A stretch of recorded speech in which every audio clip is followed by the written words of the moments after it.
Greetings, Cup supporters. I am delighted to have with us Timothy O'Donnell. Timothy is a scholar and speaker whose commitment to the pro-life cause and religious liberty spans over 20 years. Deeply committed to championing, hard for me to say, the sanctity of human life.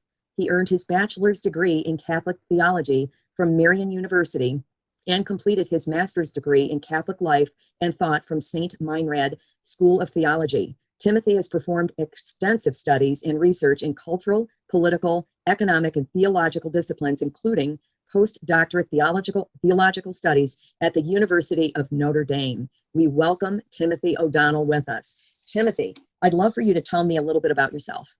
Great. Well, thank you so much for having me. I really appreciate it, Vicki, and welcome to all Cup supporters.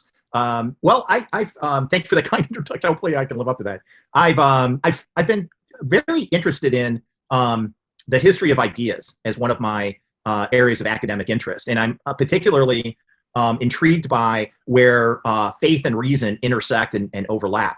And so, over the last 20 years, I think most people would acknowledge that there has been a tremendous cultural change and shift over a variety of different areas. And so what I'd like to do today is spend just a little bit of time focusing in on one of those areas.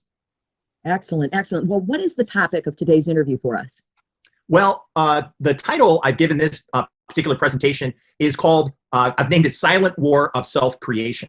So I think one of the cultural phenomena that has captured a lot of attention in the media and elsewhere is transgenderism, as well as transhumanism.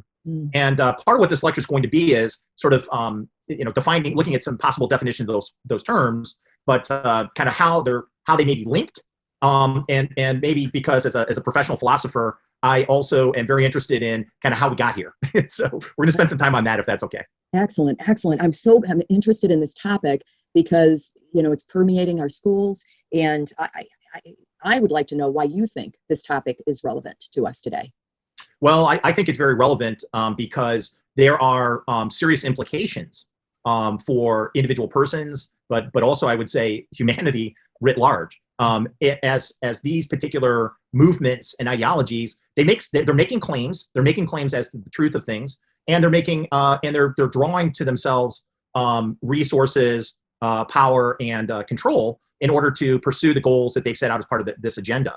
And so I think it's important, and I think hopefully by the end of this time we spent together, Vicki, people will have more situational awareness as to where we've been, where we are now, and then maybe a few suggestions on how we might move forward. Obviously, these are huge topics, and in the span of one conversation, we can only kind of scratch the surface a little bit, but hopefully it will advance the conversation that we all should be having. Yeah. So, folks, for if you haven't caught on to what Timothy is talking about, he's talking really about how our entire culture has been transformed into empowering, adopting, and fueling the transgender philosophy, ideology, transhumanism, and he's going to help us understand, what's at stake here in this movement. So with that, Timothy, I'd love for you to share with us all that you've learned with our Cup supporters and beyond. Great, be glad to do it. And I would like to, I will preface my remarks in that, I'm not diagnosing anyone. I don't have a medical background. So I'm not engaging in any of those sorts of things I'm intending to. And instead, I'm simply speculating on what I think may be going on. And I've been able to read and speak with several really key authors who are making significant contributions in this area, some of which you'll see in the presentation. And I want to, I'm a fallible person, so hopefully I won't make too many mistakes, but I'm trying to honor the work that they've done by introducing our audience to some of their thoughts. And I'll have at the end of the presentation some resources for them to go a little bit deeper. So hopefully it's my intention to represent their thoughts as accurately as possible. So hopefully I'll be able to do that as we get through the presentation. Thank you. Thanks for that clarification, Timothy. All right. And with that, I can go ahead and share my screen, my side of things, and get the and pull the presentation up if we're ready for that. Absolutely. We can't wait to hear more about this. And while you're doing that, I'm active in a school movement because they're trying to embrace the gender ideology and transgender ideology in our schools. So this is of particular importance to parents to understand the silent war of self-creation. Great. Well, thank you. So, as we go along, Vicki, anytime there's questions or anything like that, feel free to ask for yourself, but on behalf of our audience too. Sometimes I get wrapped up, so if I start moving along, please go ahead and get me to pump the brakes, and we'll pause and go a little bit further, explain a little bit more as needed. That's great. Thank you. So Silent War of Self-Creation. So the title really stems from the war that I'm suggesting is taking place is really a war against objective reality. And the war, and the movement from towards transgenderism and then from there into transhumanism, I think is in some ways an attempted repudiation of the existence of an objective reality and of the existence of God. It's atheistic by its nature, but I don't want to get too far ahead of ourselves. So this is one of my heroes, both intellectually and spiritually, is St. John Paul the Great. This is from one of his finest encyclicals, Fides et Ratio, Faith and Reason. Again, an area that I'm very interested in. And in it, in paragraph 107, he states, different philosophical systems have lured people into believing that they are their own absolute master, able to decide their own destiny and future in complete autonomy, trusting only in themselves and their own powers. And I think we've arrived by and large at that point culturally. And I'm going to provide some reasons why by looking at a few examples. Excellent. So in terms of just kind of a brief agenda on how I intend to move forward, we'll look at is biology bigotry? And that's really going to set the tone, because one might say if someone self-identifies as, say, I self-identify as a woman trapped in a man's body, for you to disagree with me, some would say you're being bigoted for disagreeing. So we're going to take a look at that. Tangled Up in Blue, kind of borrowing from the Bob Dylan song. I'll leave that a bit of a mystery for now. We're going to look at those philosophical foundations that I've been alluding to. A term that may be new for some or many, liquid modernity. We've talked about, we're familiar with maybe cultural Marxism, postmodernism. This might be an opportunity to learn a little bit about another term that I think is relevant to our current setting. We're going to look at how culture really has progressed, not in the broad sense, but in a narrow sense, and I'll explain that as we get there. And then my thesis in this, and I'm not alone, is that transgenderism is not a destination, but it's rather a intermediary step towards transhumanism. Transhumanism is the ultimate goal, and with any ultimate goal, big project, just like what Aristotle identified, once you have the end in mind, you can identify intermediary steps on how to get there. And transgenderism is one of those ways. At least that's part of what's going on. So the very first question, this is really going to set the tone for the rest of the time we spend here together, which is biology bigotry? So can a 5'9" white guy that you see here on the left, and this is how he describes himself, be a 6'5" Chinese woman? Well, let's see.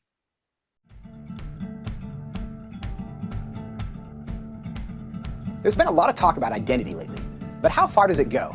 And is it possible to be wrong? We went to the University of Washington to find out. Are you aware of the debate happening in Washington State around the ability to access bathrooms, locker rooms, spas based on gender identity and gender expression? I think people should be able to have access to the facility. I think bathrooms could and potentially should be gender neutral because there doesn't need to be a classification for differences. I think people definitely should have the ability to go into whichever locker room they want. I feel like at least public universities should do their best to accommodate for those who do not have a specific gender identity. You know, whether you identify as male or female and whether your sex at birth is matching to that, you should be able to utilize the resources. So if I told you that I was a woman, what would your response be? Good for you. Okay, like, yeah. Nice to meet you. I'd be like, what? Really? I don't have a problem with it. I'd ask you how you came to that conclusion. If I told you that I was Chinese, what would your response be? I mean, I might be a little surprised, but I'd say, good for you. Like, yeah, be who you are. I would maybe think you had some Chinese ancestor. I would ask you how you similarly came to that conclusion and why you came to that conclusion. I would have a lot of questions, just because on the outside I would assume that you're a white man. If I told you that I was 7 years old, what would your response be? I wouldn't believe that immediately. I probably wouldn't believe it, but I mean, it wouldn't really bother me that much to go out of my way and tell you, no, you're wrong. I'd just be like, oh, okay, he wants to say he's 7 years old. If you feel 7 at heart, then then so be it. Yeah, good for you. So if I wanted to enroll in a first grade class, do you think I should be allowed to? Probably not, I guess. I mean, unless you haven't completed first grade up to this point and for some reason need to do that now. If that's where you feel like mentally you should be, then I feel like there are communities that would accept you for that. I would say so long as you're not hindering society and you're not causing harm to other people, I feel like that should be an okay thing. If I told you I'm 6 feet 5 inches, what would you say? That I would question. Why? Because you're not. No, I don't think you're 6'5". If you truly believed you're 6'5", I don't think it's harmful. I think it's fine if you believe that. It doesn't matter to me if you think you're taller than you are. So you'd be willing to tell me I'm wrong? I wouldn't tell you you're wrong. No, but I say that I don't think that you are. I feel like that's not my place as like another human to say someone is wrong or to draw lines or boundaries. No, I mean, I wouldn't just go like, oh, you're wrong, like that's wrong to believe in it. 'Cause I mean, again, it doesn't really bother me what you want to think about your height or anything. So I can be a Chinese woman. You sure. But I can't be a 6'5" Chinese woman. Yes. If you thoroughly debated me or explained why you felt that you were 6'5", I feel like I would be very open to saying that you were 6'5", or Chinese, or a woman. It shouldn't be hard to tell a 5'9" white guy that he's not a 6'5" Chinese woman. But clearly it is. Why? What does that say about our culture? And what does that say about our ability to answer the questions that actually are difficult?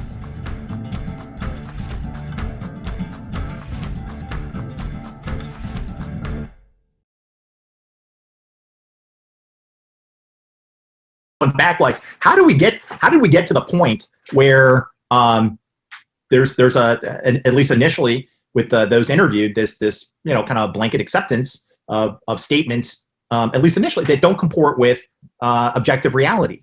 And then I appreciate the video because he continues to kind of raise the stakes, and then the accumulation of that seems to cause at least a few of them to for reality to kind of break through. So we're going to see, I think, a little bit on how we maybe arrived at this point. But it's a very telling video, especially for about 6 minutes. That's outstanding. Well, I love that quote. If you stand for nothing, you'll fall for anything. That's fantastic. Right. Well, and again, speaking of a little bit of relevance, this what you see here is the cover of Time magazine from very recent, from March 16th, 2021, at least recent relative to when we're having this conversation.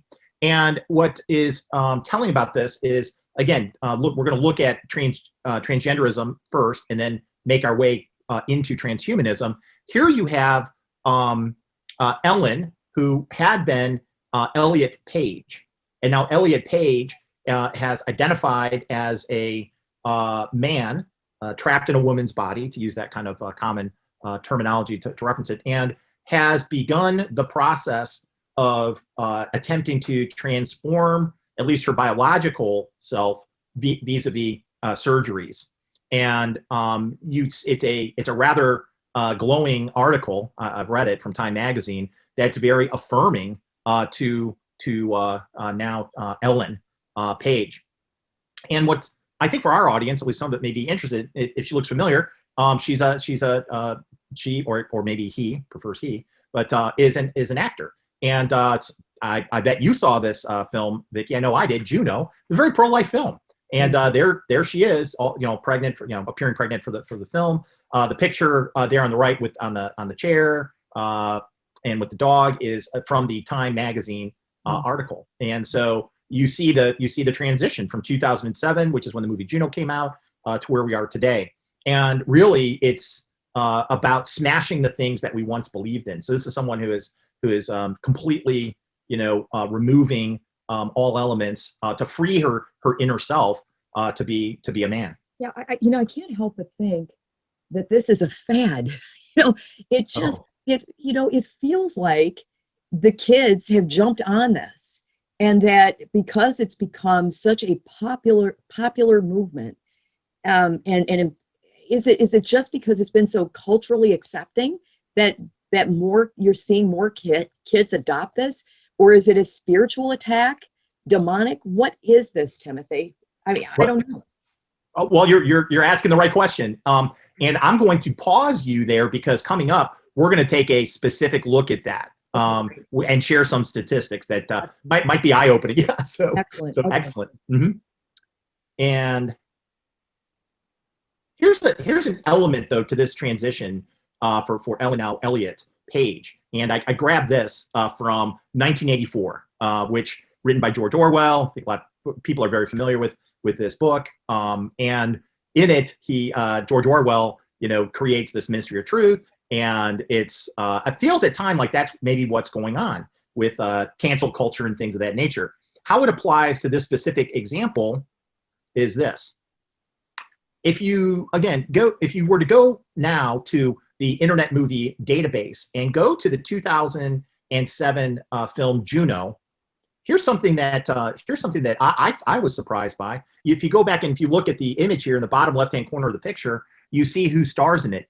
It's Elliot Page. Now, in 2007, that person went by, that same individual went by the name Ellen Page. So this is an example, and there's others, of a kind of digital revisionism, that as people are transitioning and taking on new names, there's then an effort by some to go back and change the record. So there's no record of on Internet Movie Database of Ellen Page in the starring role, because Ellen Page has been replaced by Elliot Page. And what I find concerning about that is increasingly, Vicki, more and more of our information is digital. And if information is digital, it means that there can be it's likely that you can develop mechanisms and systems to change them. And so this is really hard to, so if you're not aware of what has transpired with this actor, you might be puzzled or completely unaware, like where is Elliot Page in this film?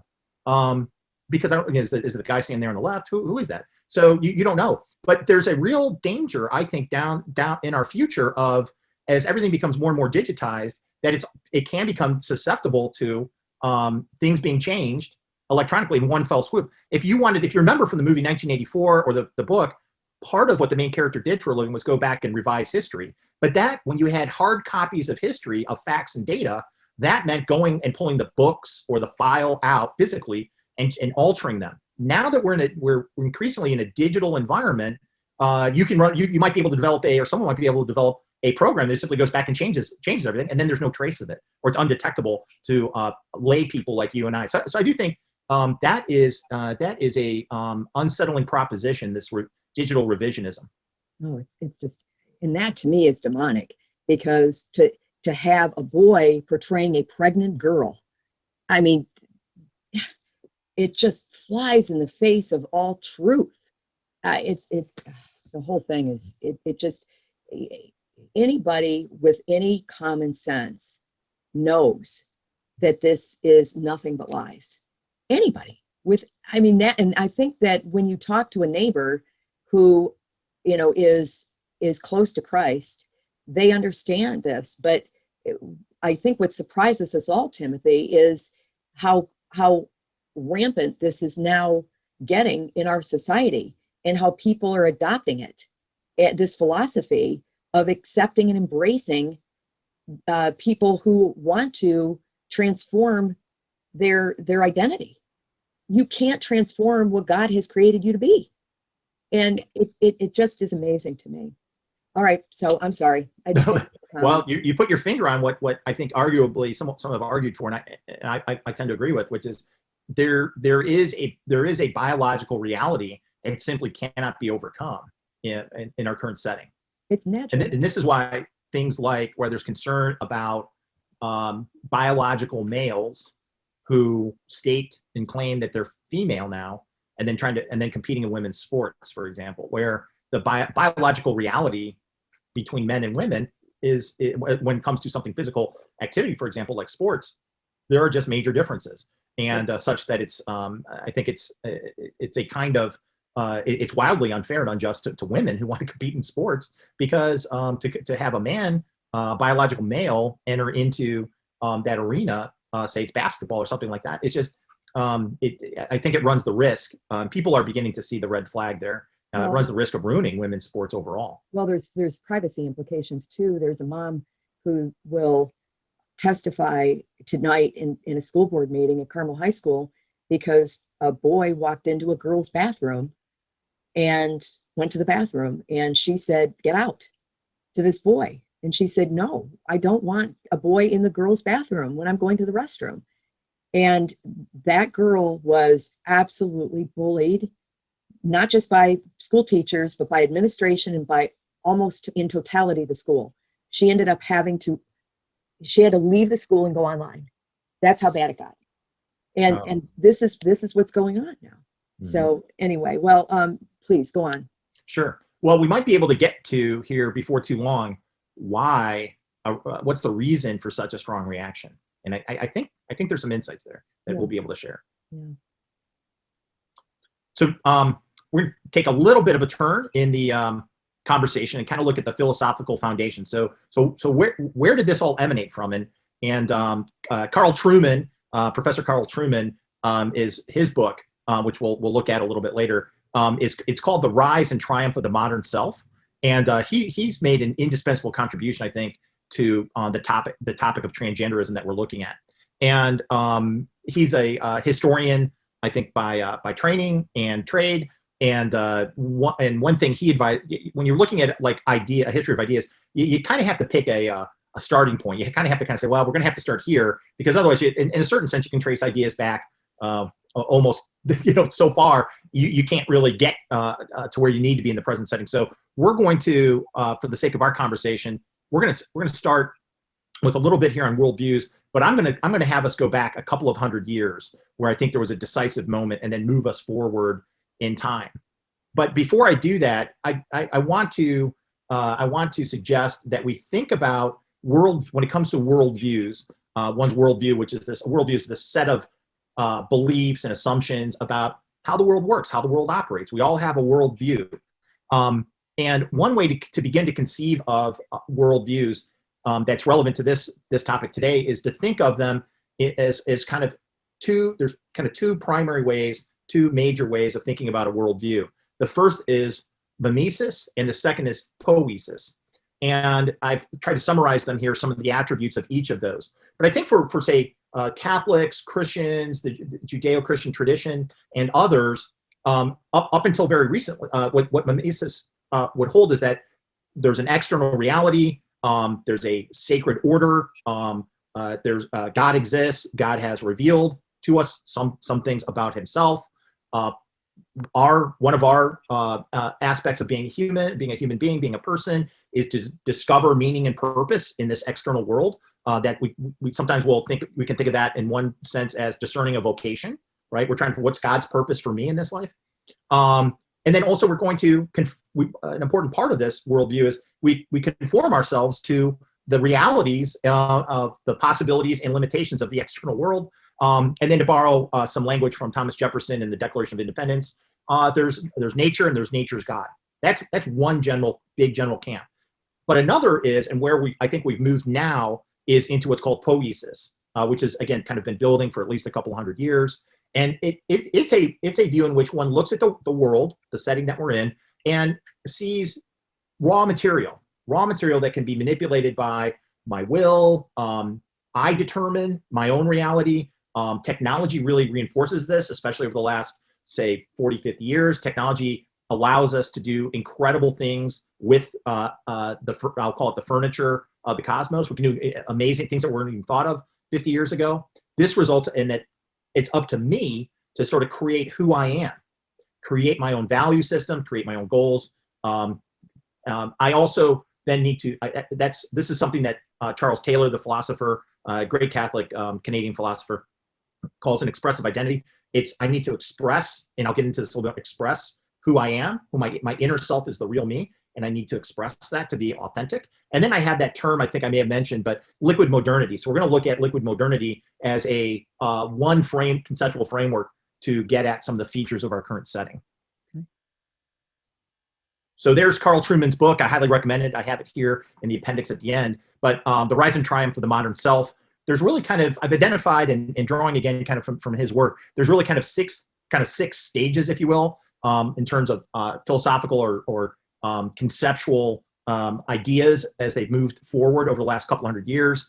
We have the Enlightenment, and in particular, it's the writings and influence that Jean-Jacques Rousseau has exerted that's really, I think, definitive, and we'll look briefly at that. Well, following the Enlightenment, another cultural period is known as Romanticism. Here we have the rise of, I've identified, and again, drawing from Carl Trueman, 3 poets. We'll see how poetry, arts, the aesthetic had played a role in shaping the culture. We have what are referred to as plastic people. By plastic, we mean people are very malleable. And there you've got Nietzsche at work, Karl Marx, Darwin, all playing a role to really destroy the traditional understanding of human nature. Freud comes along. He creates a kind of sexual civilization with his work. Expressivism, and here I list, pardon me, those who really are not responsible for expressivism. That's a kind of, but that's rather who's diagnosing this turn towards expressivism. And here we have Philip Reeve, Charles Taylor, Alistair McIntyre, Carl Trueman, and then we have moved into I term an anti-culture as our current setting, and that's where we're embarking and entering into. One of its features is transhumanism. So here's a little time warp. We're going to look at Jean-Jacques Rousseau briefly, because again, his writing and thought during the 18th century fueled things like the French Revolution, which was very different than the American Revolution. And then his ideas, I think you're going to see kind of endure to this day, although they've progressed and been updated. Here, this move inward by Rousseau, here's what he's doing. It's the opposite of what a Christian would understand to, it's repudiation and opposite of the doctrine of original sin, where the doctrine of original sin would be, we would understand that every human being, by our very nature, is born with original sin, the effects of which are a fallen human nature, weak wills and darkened intellect is how it's often summarized. That's not Rousseau. Rousseau takes the exact opposite. He takes the opposite view. His view is that human beings are naturally pure and good in our natural state, and that my inner desires really constitute my self-identity. And the problem, which again is kind of the opposite of the way a Christian would look at it, the problem is that for Rousseau is that society corrupts individuals. Society is the problem, and we need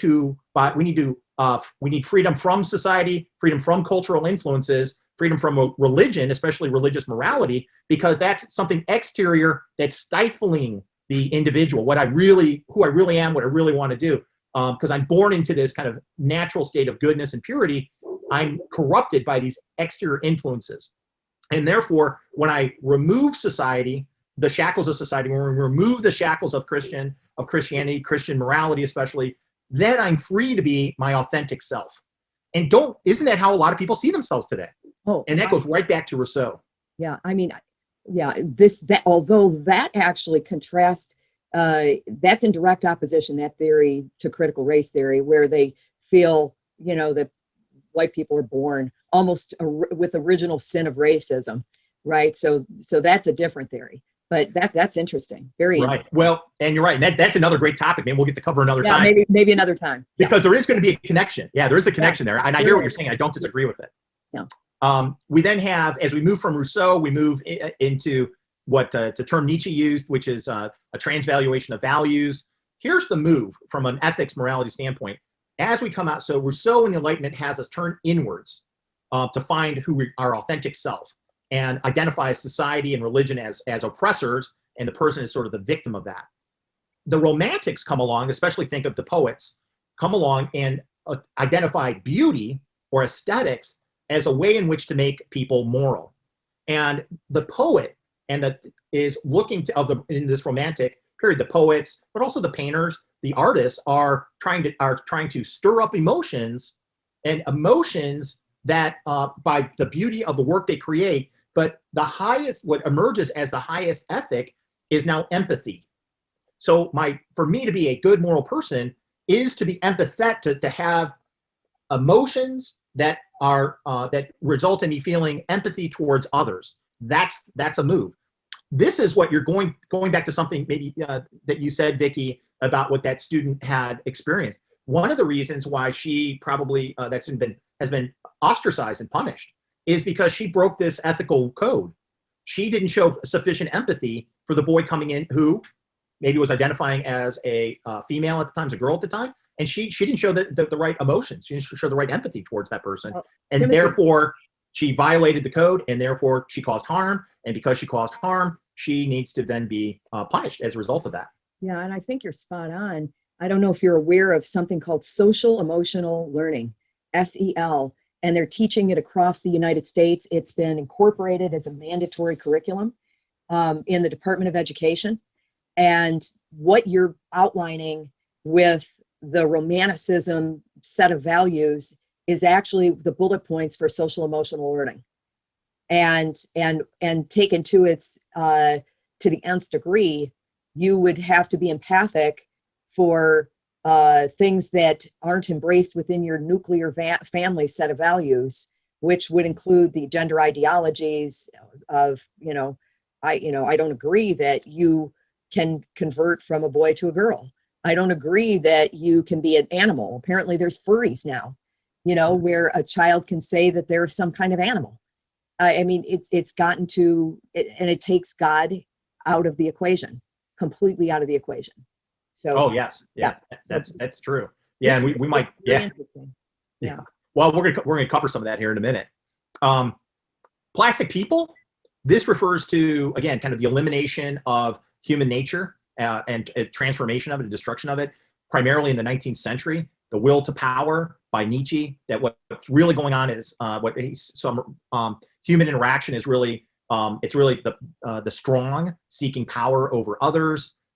You've got atheistic class warfare and other notions developed by Karl Marx, and then you've got Darwin, who is positing that human beings are simply on this trajectory of evolution, that mutation, change happens over time, the result of random chance. And you're absolutely right to point out, Vicki, all of these, starting with Rousseau, eclipses God. God becomes an unimportant, non-essential in this framework, in this conceptual framework.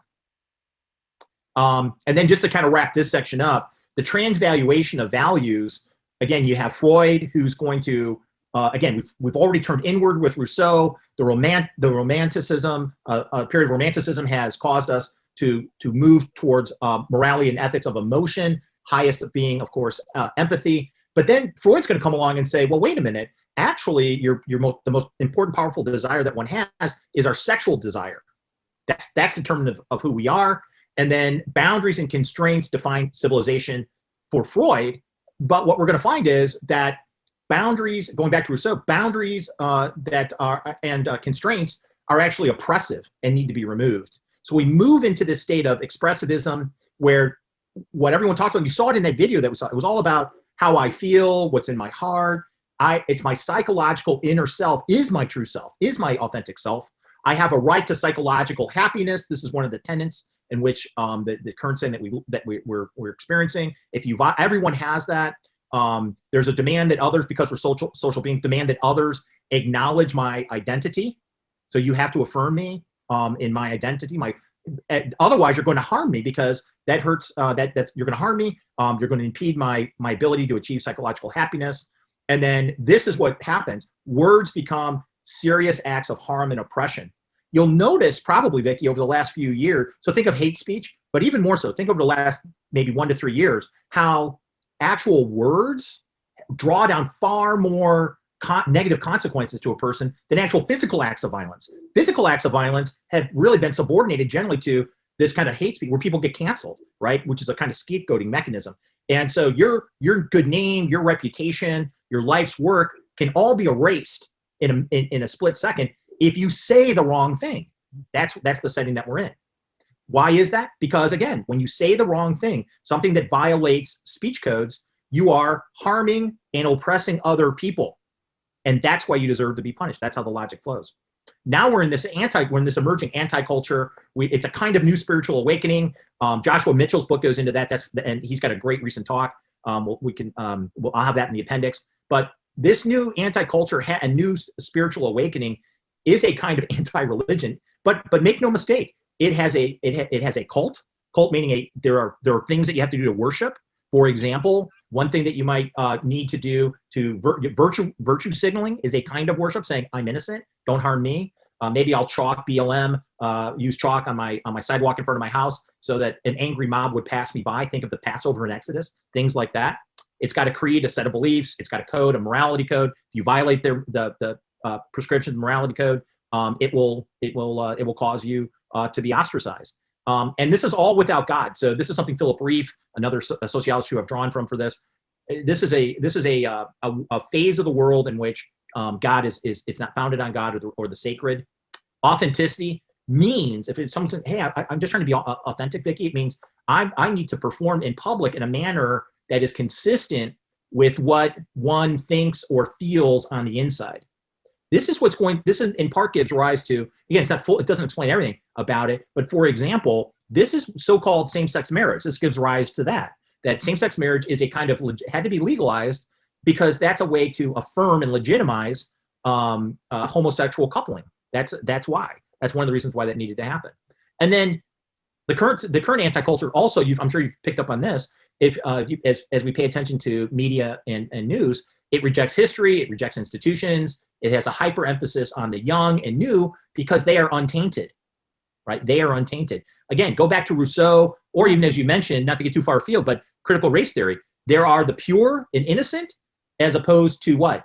The tainted, the guilty, the filthy. And so the new are celebrated because they haven't participated in the racist foundings of America, they might say, right? America is a racist country because it was founded on slavery, is how that goes. And so you have to get rid of all those institutions that come from, or all the land is stolen from indigenous people. Therefore, since the Dollar General store is resting on stolen land, I, in protest, can go loot it, as an example. That legitimizes my looting because I'm taking from really bad, wicked people. Not only is it a corporation, but they're on land that's been stolen. And so this is how these ideas have come to sort of germinate and populate what's going on. Now, this inner move into the inner psychological identity, I won't spend a lot of time on this because we've kind of gotten here a little bit, but think of myself, me as a person. I have really an unlimited amount of choices fueled only by my imagination. Because I'm I can create whatever I can create myself into be anything or anyone I want to be.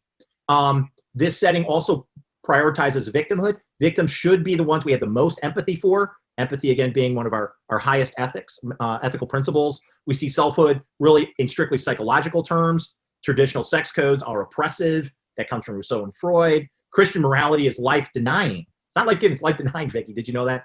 And why? Because it imposes these horrible restrictions on people's authentic self, who have desires to find, to be who they really are. And Christian morality is going to get in the way of that.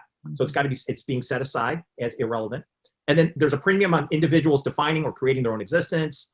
You could be anything you want to be. Now, in and of itself, yes, of course, you want to encourage people to find their full potential. But this is a kind of, you can be whatever you want to be with no boundaries, no limits. Right. The video that we started with, well, one limit to the gentleman doing the interview is he's not 6'5", and he's never going to be 6'5". So he really can't make himself into, that's a limitation he simply cannot overcome. Right. And then he'll never be Chinese. Yeah, go ahead. He'll never be Chinese. He'll never be Chinese. That's right. That's right. So, but when we've generally accepted these premises that we've just gone over about the expressive I'm self-creating, and I need society. Now I need society, though, to acknowledge me for however I'm self is.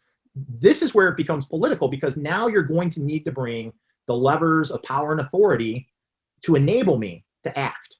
So you have to secure. This is why you see over the last 20 years this almost innumerable list of rights. Where are these rights coming from?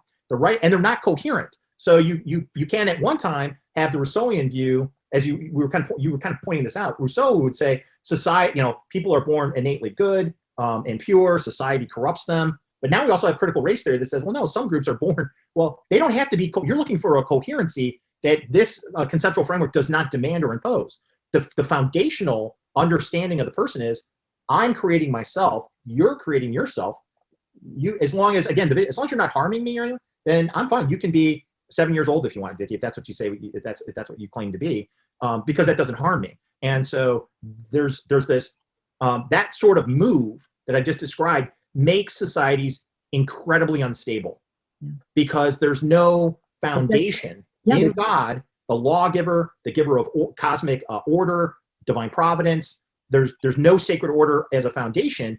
And if it's you self-creating and me self-creating, and then millions and millions of billions of people self-creating, without coherence or logic, it's never been done in the history of humanity. And it's, according to Philip Reeve, the sociologist, it's very, very likely to fail. That's the danger. Yeah. Well, there's no objective truth. You think through that Correct. for a moment. How would a court even decide a case when someone is living by their own truth? How is their objective truth even decided in a court of law? Think through that for a moment, taken to its extremes. I mean, anyway, please. Well, yeah, I think part of that's a very important point.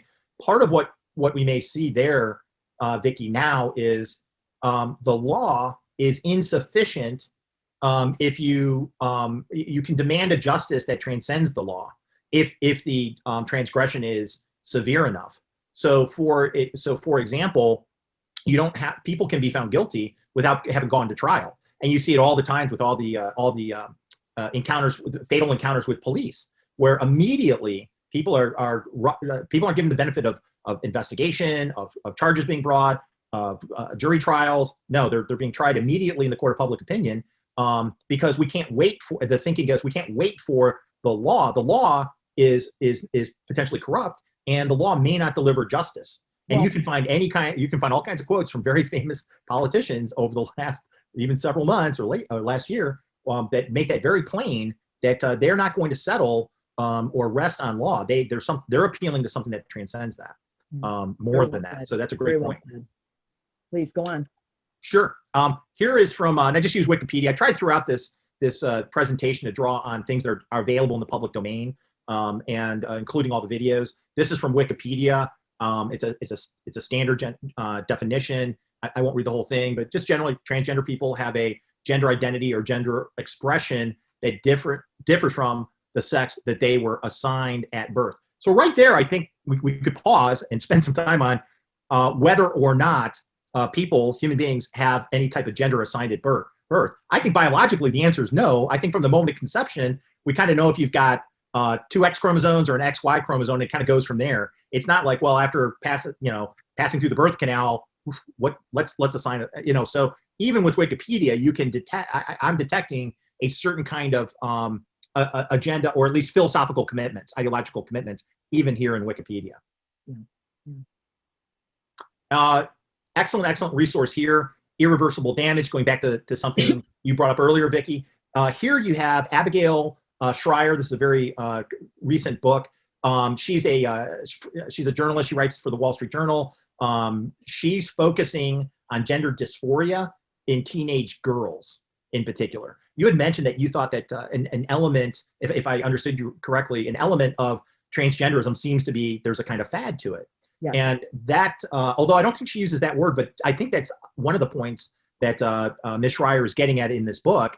She draws parallels with transgenderism with teenage girls, and I'll show you some statistics here in a slide or two, and just the explosion in the number of teenage girls that are identifying now as boys and men. And she accounts for it in similar fashion to both eating disorders, so anorexia and bulimia. And how teenage girls, if I understand her argument correctly, how teenage girls are particularly susceptible to these kinds of influences, and resulting in, and this is one of the alarms I would sound for people to investigate further. She's bringing up here, Ms. Schreier's bringing up in her book, and she has a great interview with Jordan Peterson, by the way, that I highly recommend. If you're, it might be a great way to start if reading the entire book might be a bit time consuming for you, but her interview with Jordan Peterson is absolutely excellent. But she's talking about how these teenage girls are getting immediately put on these hormone blocking drugs, the horrible physical effects that has on them that really can last a lifetime. There's terminology I had to learn, top job. Now that's something that earlier on when we looked at Elliot/Ellen Page, that's the surgery that she had done so far. Top job means the removal of healthy breasts. Why? Well, once the thinking goes like this: once a girl or woman identifies as a man, the medical profession now has the footing, as I understand it, that they have to affirm them. They can't call it into question. They really can't. At least I think in California, they can't call it into question. They need to begin treating them as if that prognosis is 100% accurate. And so there begins the hormonal treatments to begin to change their voice, etc. But top jobs is the removal of healthy breasts. Why? Why would you remove healthy breasts? Well, the terminology and again, euphemisms are ripe in some of these topics. Well, they're considered abnormal structures. So normally, healthy breasts are considered abnormal structures on a woman once she identifies as a man, and so it's not cosmetic surgery anymore. It's now removal of abnormal structures. That's the procedure that's going to take place. And then there's a real issue of parental consent. There are efforts, as I understand Ms. Schreier outlined, there are efforts to continue to ratchet down parental consent to begin this hormonal therapy, as well as even surgeries to be as young as 15. There are efforts. And that which I think for most parents would find very alarming, that a 15-year-old would be able to authorize these really, I would say, significant treatments, life-changing treatments, and that's what's called irreversible damage, because some of these things, once you do them, you can't undo them. Yeah. So this isn't like getting your ears pierced. Yeah. So think through that for a moment. So a child can't go to the doctor and get an antibiotic on their own without parental consent until they're 18, but they can go in and get a top job, or be subjected to these hormone transitions replacement without any parental consent at the age of 15 years old.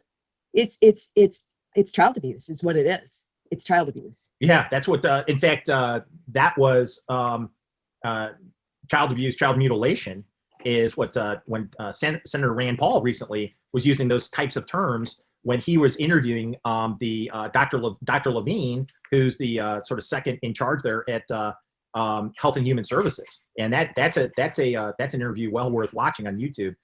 Yeah, so that's the direction. So when, again, earlier when we were, why should we care? Why is this relevant? Well, laws are being proposed, and laws are being proposed to change. They're directly going to affect, it's not just adults.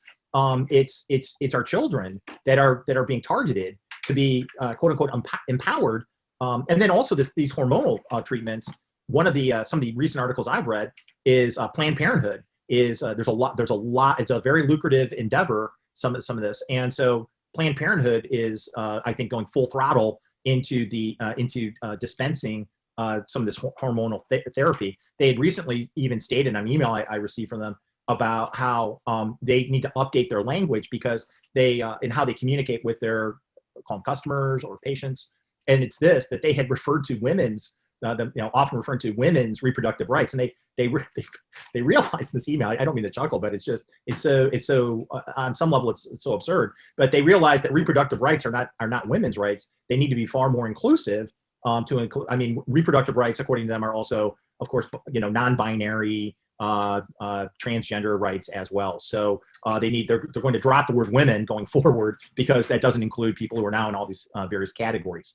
Unbelievable. But this is required reading. If you care about teenage girls, if you have, maybe you're a parent, you have nieces, nephews, maybe, this is just important to you.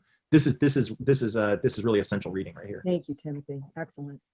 Here are just some of the statistics pulled from the UCLA School of Law, the Williams Institute.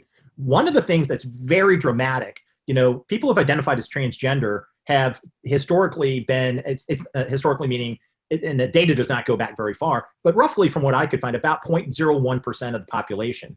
It's now running at about 0.7%. So that's about 150,000 boys and girls from the ages 13 to 17 identify as transgender.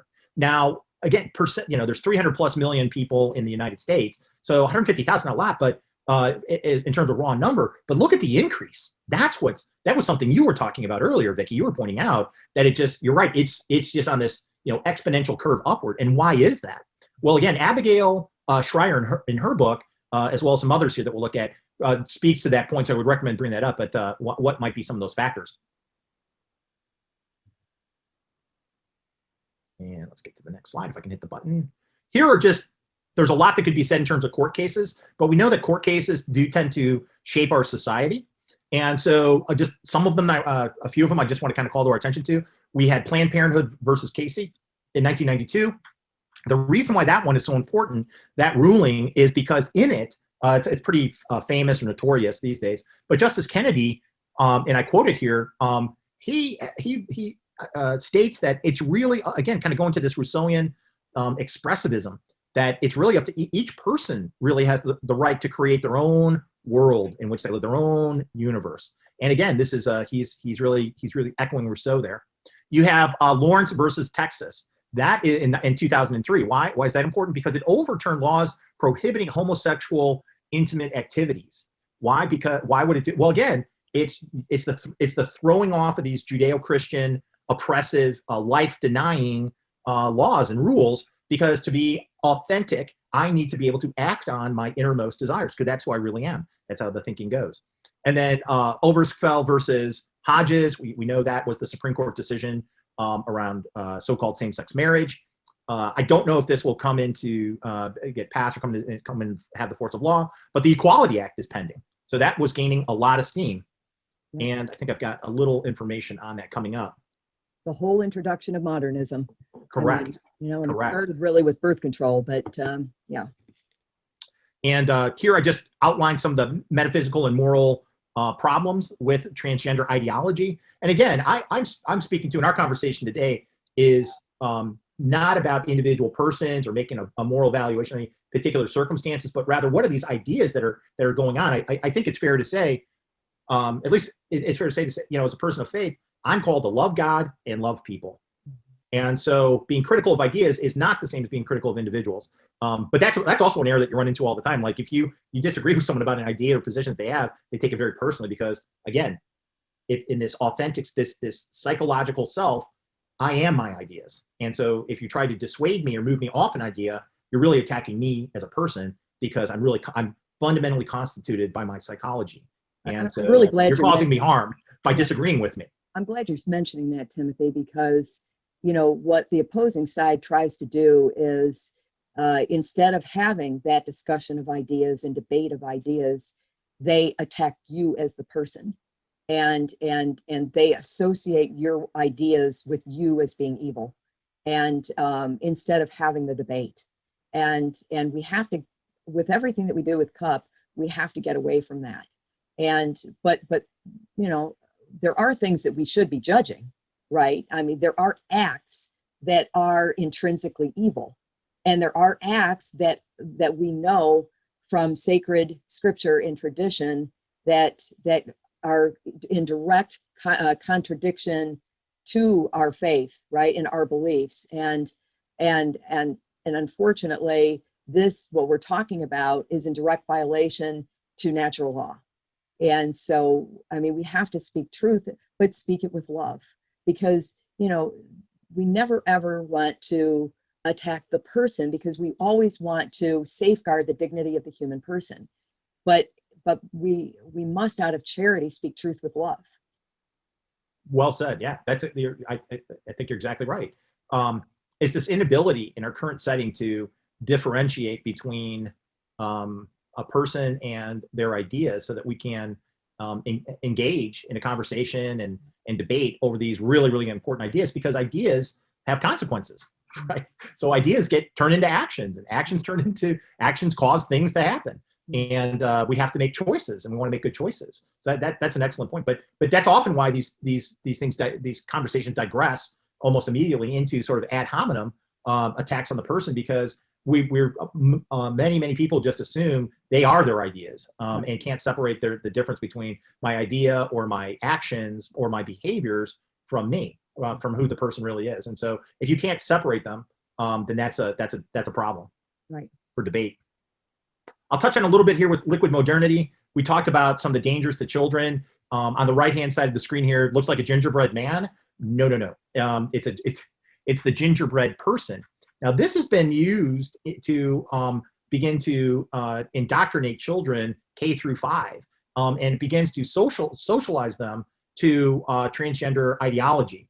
And you can go find this very easily on the internet for more detail. But I think a lot of people would find that alarming.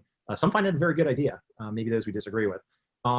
Liquid modernity was a term I brought up here. I'll just call out some of its features. We talk a lot about postmodernity, cultural Marxism, things like that. Liquid modernity, I think, is another conceptual framework I think that is helpful. That explains at least some of the features of what we find in our current setting.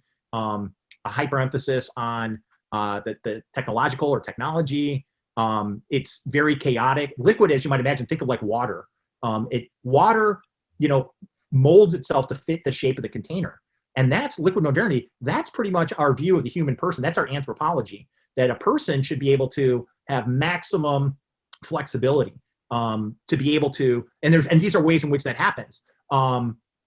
Again, you kind of see here, I'll call it another one. You really have this kind of state of flux. Multiculturalism doesn't have to be maximally adaptable. You have to change. The dynamism of change is dominant. And then I will bring up something that's a little forward-looking, and that's social credit. So social credit is that concept. I think we're seeing it emerge really in China here first, but social credit meaning you're going to, just like your credit score determines certain things around your employability, but also your access to various financial products and things like that. It can enable you or it can block you depending on what your credit score is. Well, social credit has a similar type function in that you would be given you've earned it, quote unquote, earned a certain score, and depending on what activities you do, your score will go up or down. So there are from at least, and this is kind of all emerging, but at least some of my research into it in China is things like when you read the leaders' speeches, when you watch certain, pro-government content things on television, you're being monitored and tracked, and your social credit will go up if you do something that's sort of have an anti-societal feature to it, like maybe attend a Catholic church. Your social credit score is going to go down, and then there's implications as to how that score will be used in terms of your ability to move within society or move up or down in society. But that's something to keep our eye on. Yeah, absolutely. This is just a quick placeholder. There was to kind of show a little bit how culture maybe has changed. There was a very popular movie back in the 90s, and I put the dates on here, 87 versus 2021, Three Men and a Baby. This also was the cover of a several prominent news stories, the picture on the right.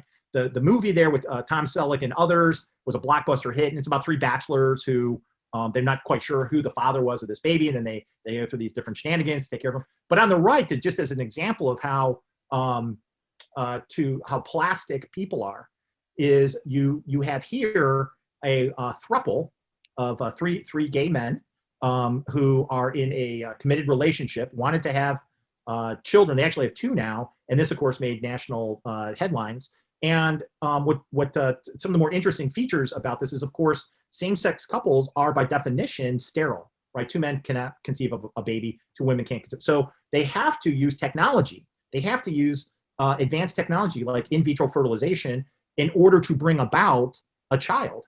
And that, of course, is going to involve biological raw material, sperm, ovum.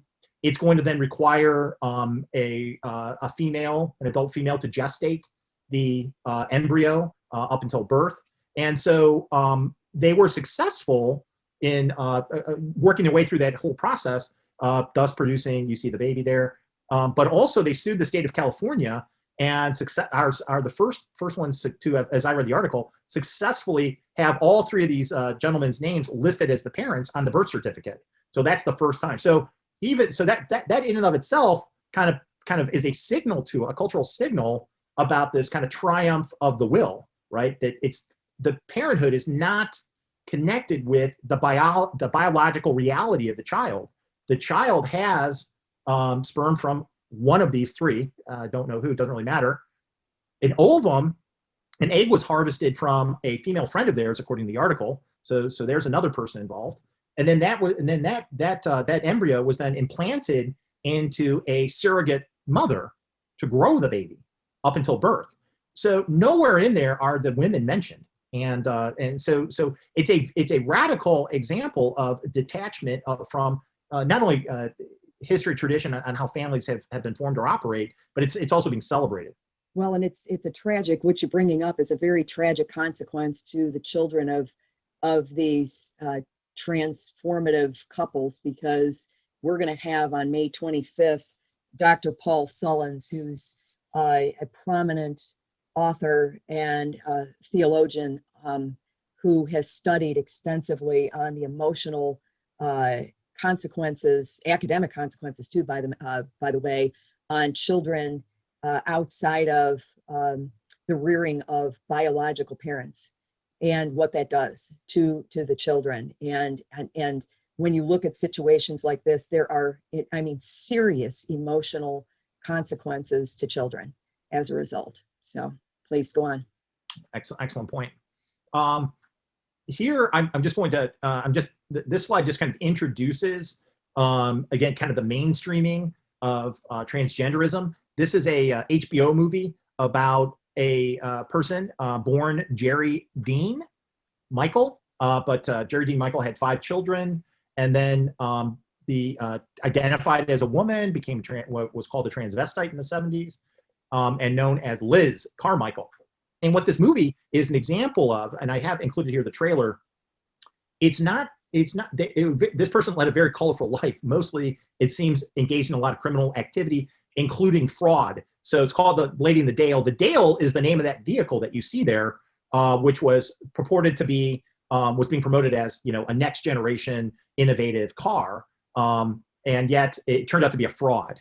But what's interesting, I think what we're going to find in this movie, though, while that aspect of this person's life is very interesting, it's more of an effort about normalizing someone who has, again, embraced transgenderism and taken steps in that direction.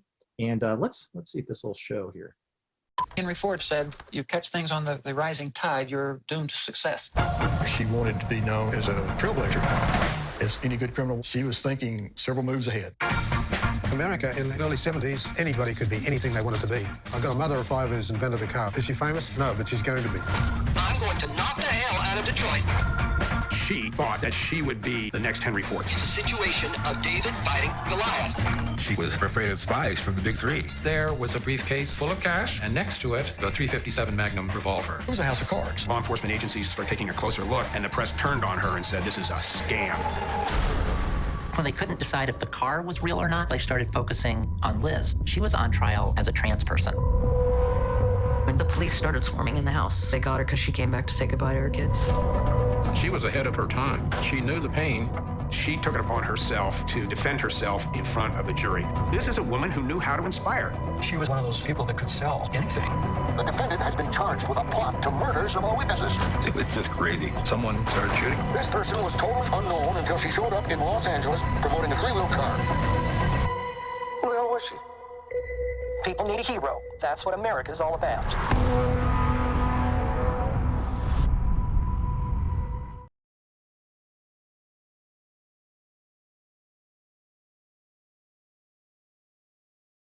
What's really going on, what they seem to be suggesting, what's really going on is because she's trans, she's being persecuted.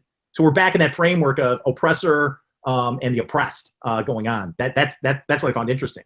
Well, I think that's what we're seeing in our society in totality, where there are cases, even what we saw in the Derek Chauvin case, there are cases, I think, of brutality, but there are also cases where there are criminals that are out there and they're completely skating the concept of criminality and they're co-opting that situation to politically use that as a pulpit for their agenda. And that's what they're doing here with the transgender movement. So it's very disappointing. It gets back to my question, is it political, cultural, or is this a spiritual issue? Yes, yes, and yes. Yeah. It's all of them, right? And because I think people are living in the lie, it's demonic. They've used it politically as a bully pulpit to advance their efforts on sports teams, as you mentioned, to get into bathrooms, to get into women's shelters, to get into all sorts of things. But I think it's culturally an issue too, where they're trying to get into agendas within the Department of Education. So it's so disturbing. Oh, please go on. It is, yes. This was an incident that was, there's a little special effect there. That came up recently. Yeah.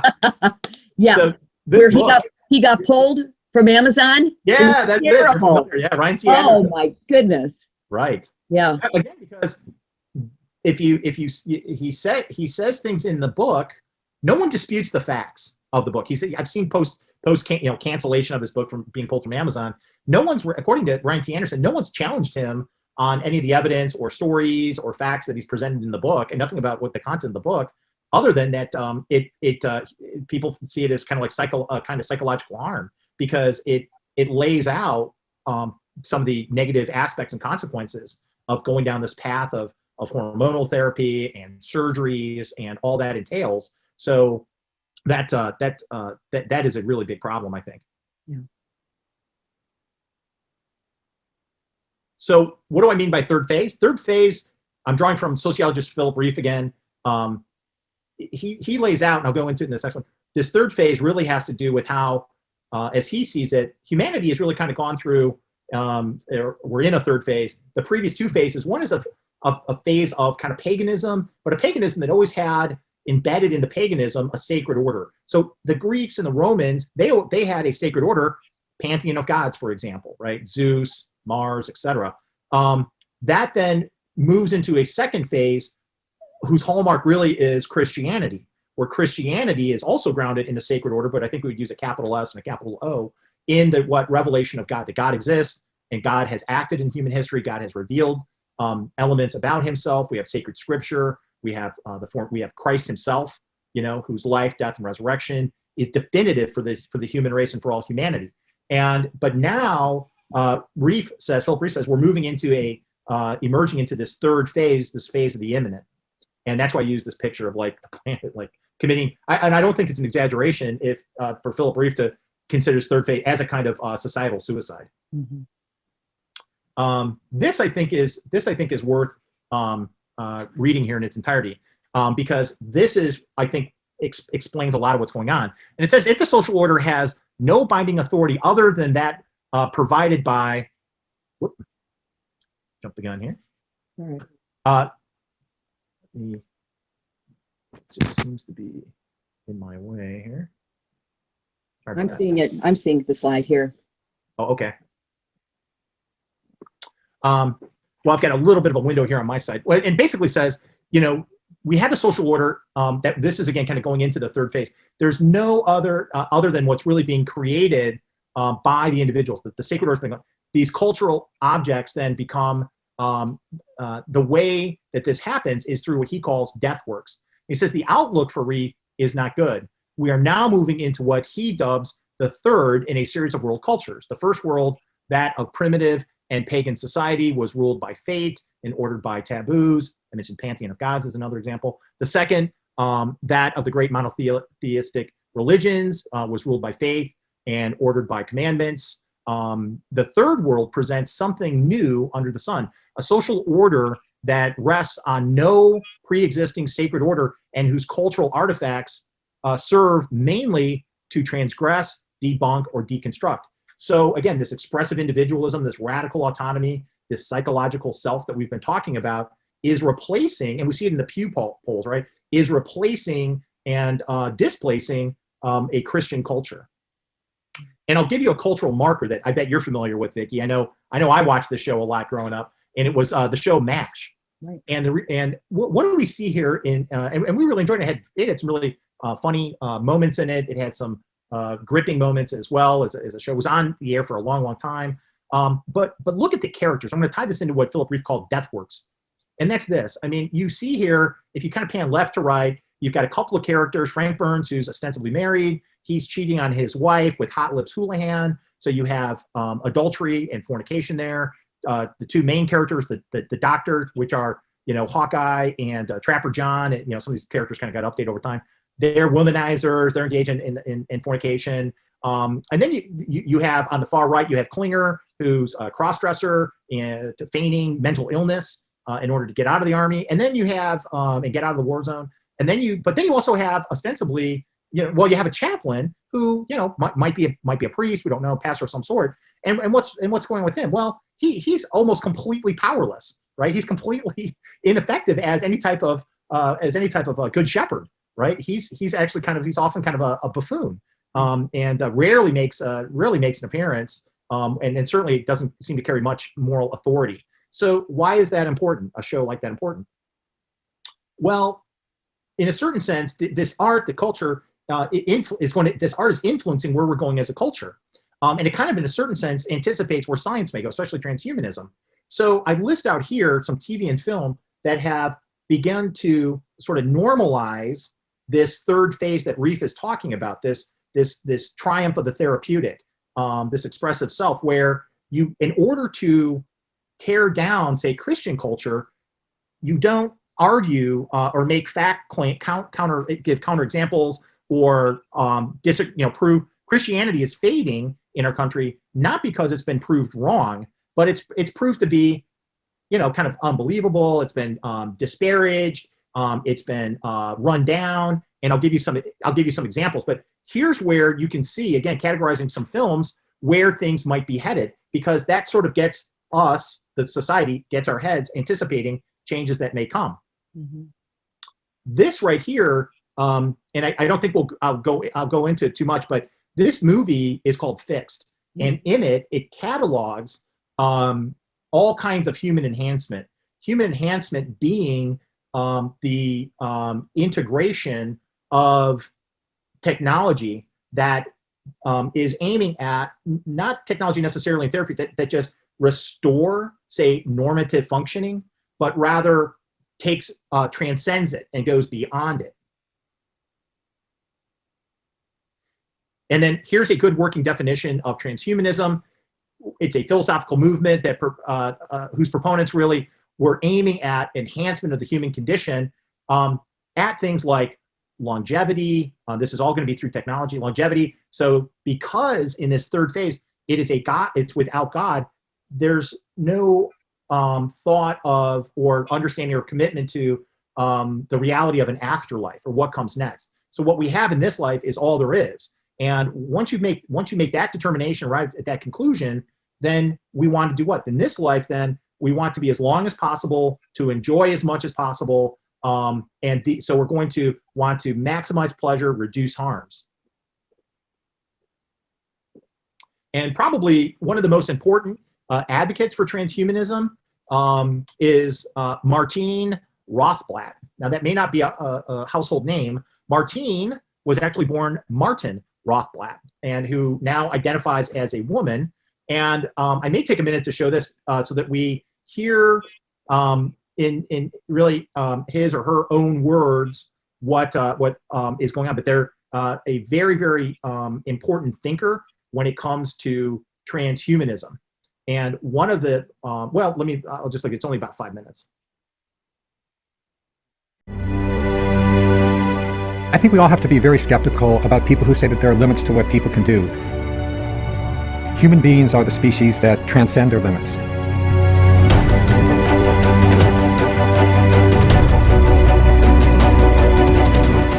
There isn't often that someone has published books in the following categories: satellite communications, gender differences, genetic engineering, organ transplantation, and Middle East peace. And I can honestly say, I don't think I have come across anybody as successful and inspirational as Martine.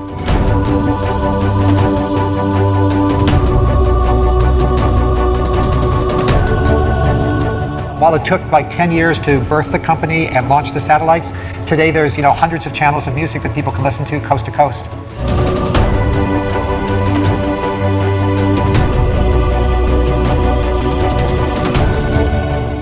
She was diagnosed to have a rare, almost invariably fatal disease called pulmonary arterial hypertension. I became an expert on the condition, and doctor said to me, Martine, we are not going to be able to find a cure in time to save your daughter. However, there is a medicine. You could use your expertise in satellite communications to develop this cure for pulmonary hypertension. The astonishing thing is that this absolutely worthless piece of powder that had the sparkle of a promise of hope for Genesis is not only keeping Genesis and other people alive today, but produces almost $1.5 billion a year in revenue.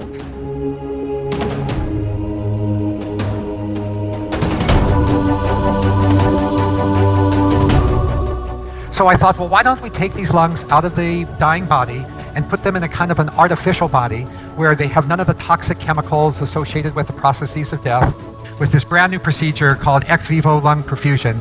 We now do this every day, 24 hours a day, 365 days a year. We've already saved hundreds of patients' lives.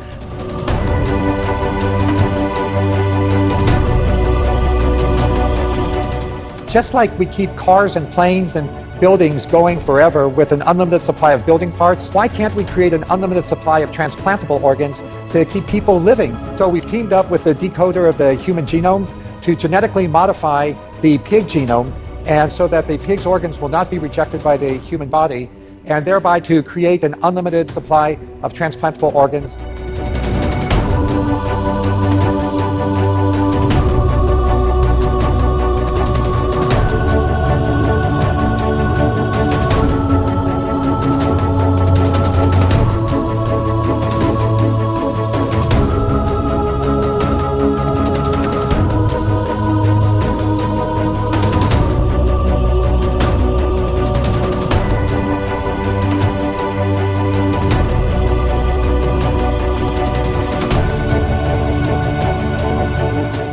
I felt my soul was always female and as a woman, but I was afraid people would laugh at me if I expressed it.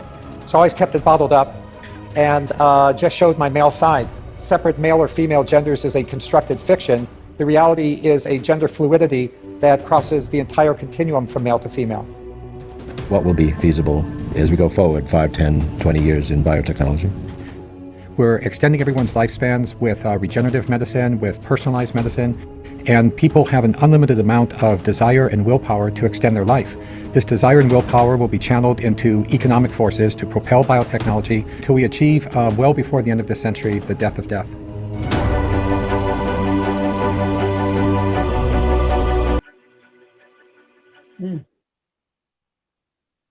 So, Rocklett has a rare genius. I mean, he invented Sirius Satellite. You saw, we got a quick sample of some of his other just remarkable accomplishments. Right. And he and others, he's not alone. He and others are actively working on transhumanism to, like he said, to eliminate death. You saw both a picture of his wife, and then also a picture of his robot of his wife. So his working robot. And what he's been actively doing with the robot is trying to instill in the robot or all of the neurochemical memories and activity of his wife's brain, basically in a certain sense, mimic or replace, or I would say duplicate. Duplicate his wife in a purely mechanical form in the robot. And he's made remarkable advances. On this slide here, this was kind of breaking news just last week. Elon Musk, I think, is also one of those rare geniuses of our time. And his company, he's probably best known for electric cars, but another company he started or is associated with is called Neuralink. And this just came out with this, and I've got a little bit from their website. But they just came out with what you see here with this monkey. Is the monkey has these very sophisticated brain implants. And the monkey has, they've been able to train the monkey. What he's doing is, what comes through that, think of that as like a straw that he has his mouth on, where he gets a little squirt of a banana smoothie, which who doesn't like a banana smoothie? Well, he loves them. And so that reinforces positive behavior. So what he's been doing on that screen is you don't see it right there, but he's got a joystick. And he's manipulating the joystick with his hand, where on the screen is a little dot and then another little spot. And when he uses the joystick to move the dot into the square, he gets a squirt of the banana smoothie. So they've been training him to do that. And so that's kind of neat. It's kind of neat. You can see that happening. Monkeys are smart. But what they've done now, though, is they after the neural implants, and you can kind of see it in the picture. You could, again, it's available on the internet to watch it. They unplug the joystick, and you can see that it's unplugged. The monkey doesn't know if it's plugged in or not, or how that all works. So he's still manipulating the actual joystick, but it's actually unplugged. So the joystick is not controlling the dot on the screen. The neural net is in his head. So that's a huge breakthrough. So so you're watching on the screen, basically his neural activity of his brain is moving it. So that's a significant breakthrough. And there's others that are happening. And so again, think of transhumanism not so much about a restoration. It could be used to kind of restore, say someone has lost the use of their legs due to an accident or disease, restoring it. Transhumanism, really, the term really is aiming at something well beyond, transcending human capabilities, with a lot of a primary goal of again, maximizing longevity in this life with good, functionality and capability. Where do you think this is going to lead us in the next 5 years? This is Pager. Oh, I forgot I embedded the video. Okay, well, let's watch it. This is Pager. He's a 9-year-old macaque who had a Neuralink placed in each side of his brain about 6 weeks ago. If you look carefully, you can see that the fur on his head hasn't quite fully grown back yet. He's learned to interact with a computer for a tasty banana smoothie delivered through a straw. We can interact with the Neuralinks simply by pairing them to an iPhone, just as you might pair your phone to a Bluetooth speaker. The links record from more than 2,000 electrodes implanted in the regions of Paige's motor cortex that coordinate hand and arm movements. Neurons in this region modulate their activity with intended hand movement. For example, some might become more active when he moves his hand up, and others when he moves it to the right. By recording from many neurons and feeding their activity into a decoder algorithm, we are able to predict Paige's intended hand movements in real time. First, we calibrate the decoder by recording neural activity as Pager uses the joystick to move a cursor to targets presented on the screen. As he's playing this game, we are wirelessly streaming, in real time, the firing rates from thousands of neurons to a computer. Using these data, we calibrate the decoder by mathematically modeling the relationship between patterns of neural activity and the different joystick movements they produce. After only a few minutes of calibration, we can use the output from the decoder to move the cursor instead of the joystick. Pager still moves the joystick out of habit, but as you can see, it's unplugged. He's controlling the cursor entirely with decoded neural activity. Our goal is to enable a person with paralysis to use a computer or phone with their brain activity alone. Because they wouldn't be able to move a joystick, they would calibrate the decoder by imagining hand movements to targets. One of the things the Neuralinks allow Pager to do is to play his favourite video game, Pong. To control his paddle, on the right side of the screen, Pager simply thinks about moving his hand up or down. We've removed the joystick altogether. Now that he's up to speed, let's increase the difficulty and see how well Pager can play with the Neuralink.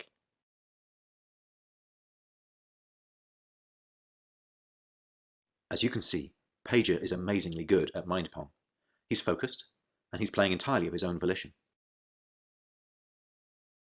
It's not magic. The reason Neuralink works is because it's recording and decoding electrical signals from the brain. Great game, Pager. And what better reward for a monkey than a banana? Right? It sounds really good, but it can also be used to manipulate and control. And so I ask you, where do you speculate this will be in 5 years, and how can this be used for good instead of evil? Well, I think that's a great question, and I really appreciate it. I think with technology, one of our biggest challenges, especially this is like biotechnology, is in that sphere of bioethics, that the technology is races ahead so quickly, develops so quickly. It's been difficult, I think, for ethicists, theologians, et cetera, those interested parties to weigh in, to put some guardrails around this. So I think everyone would applaud any sort of effort to help someone who is a paraplegic, for example, to gain more functionality, more independence, and sort of restore capabilities that they maybe have lost. And so I think there's probably universal acceptance on that, or affirmation, or and support. It's that next step. So once you have that once you have the technology that can do that, the next step would be, well, maybe I would want to be able to have, maybe I don't like typing, or maybe I'd like to be able to, manipulate my my desktop while just by thinking, instead of having to, and I can do something else with my hands. So we have an opportunity, I think, to reintroduce solid moral principles and then work on ways in which to apply it. We don't have, for example, we don't have a good way at the moment to ethically get in front of people at, say, Neuralink, to offer guidance on what may or may not be ethical applications as they develop new technologies. Our opportunity really precedes that, and that is in the formation through education of you want people who go into the sciences of good moral character to begin with. If they're already practicing science and they don't have a good moral character, it's kind of the kind of cat's out of the bag. It's hard to go back and put that on there. But I do think we have to. There's a few steps I would share. One is we have to be aware of these issues and what's happening. Second of all, I think when I think about what is displacing a Christian culture, we need to go back and retrieve the Christian culture and represent it to a world that's going to look, and we've seen our country, increasingly chaotic.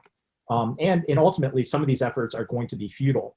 I'll wrap things up a little bit. I mean, there's some diagnosis here that's important. I think there's a lot that could be said about, there's an anthropological and epistemological crisis that we're in. Some of it has to do with, I would say, even heresies that have come up in the past, especially Gnosticism and Pelagianism, which are things we could talk about. I also think, again, mentioning kind of restoration, it's about each one of us really having a personal loyalty to Christ. And it's making ourselves, creating vibrant Catholic families. It's about not being ashamed or afraid of proclaiming the truth as we see it. We have to have humility, because none of us, you or I, or people maybe watching this, will have, no one really has the truth is not an exhaustive proposition that any one of us can have all the truth without error in this life. It's just, it's not possible. It's too much. There's truth at the end of the day anyway, isn't a set of facts or propositions. The truth is a person, and it's Jesus Christ. Amen. Thank you, Tim. Oh, you're welcome. And now I'll just so people can kind of look ahead. There's Live Not by Lies, I think, is one of the most important things we can do. It's a book by Rod Dreyer. In other words, there are a lot of lies out there. We don't have to participate in them. That's a good like practical step we can do right now. If you know something's a lie, don't repeat it and don't participate in it.